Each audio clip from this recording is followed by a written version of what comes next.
Okay guys, finally started to work on the MR2. The previous owner put a lot of electrical accessories into the car.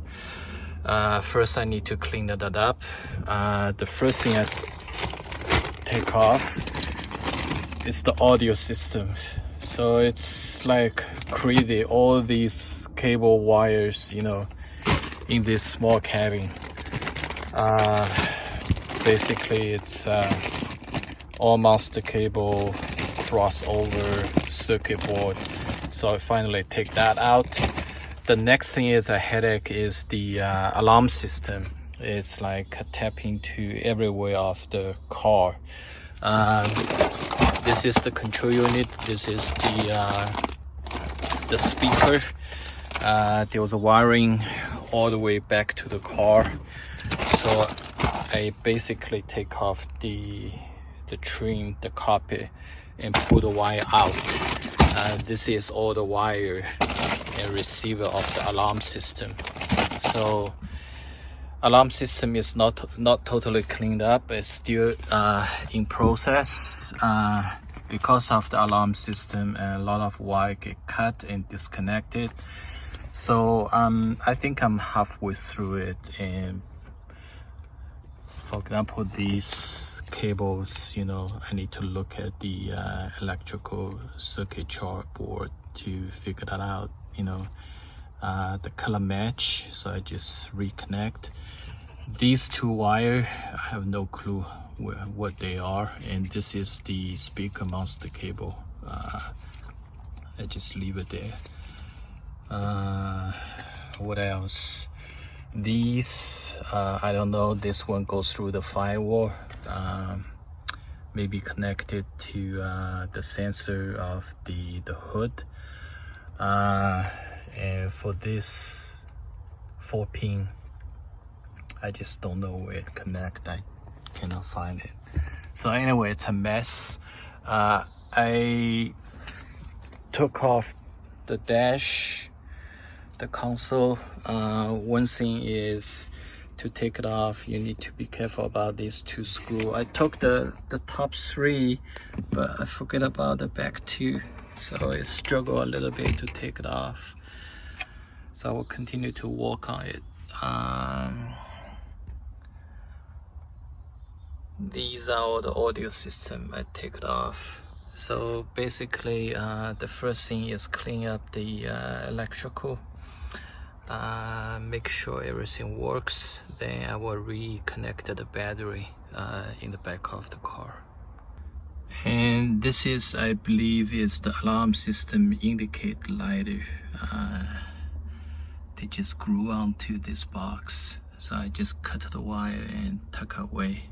Doesn't bother to take it off because I worry it may destroy the control box. Okay, finally took off the dash. One thing interesting is, you see, got 2 windshield defroster. Actually, this one should be the driving mode selection. So I don't know what the previous owner did. This is the defroster switch. I think he hacked it. So I will check these 2 lines. See where they end up. This is the wire actually go to the right hand side, defroster button, but it should be a driving pattern button.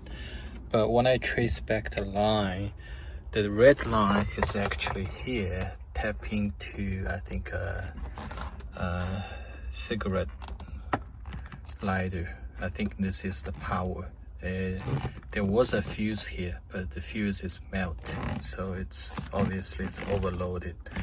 The negative line is actually all the way to the cabin. The front compartment, it come out here, then go through here.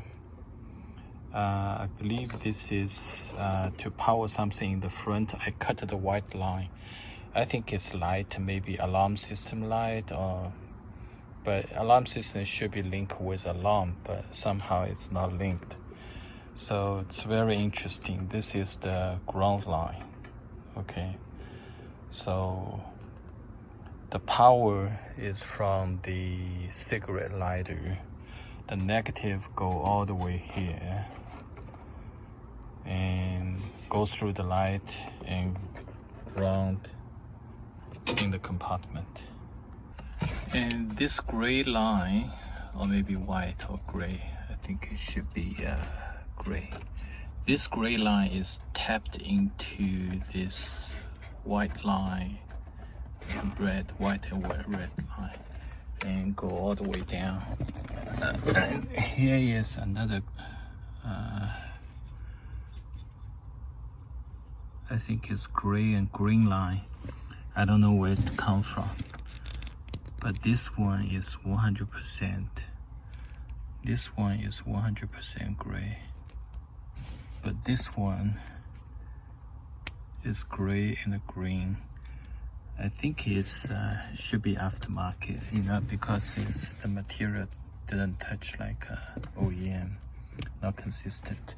This is the OEM stuff, so because it doesn't break the original line, so I just cut it and wrap the back. So the gray wire I cut here, I think supposed to link, I was correct, link this one. And this one is actually all the way goes through the firewall. Let me tell you what it is. And come from here, go under this rail, and actually this one is actually the hood control pin. So very interesting. So I think I would just cut it, delete it.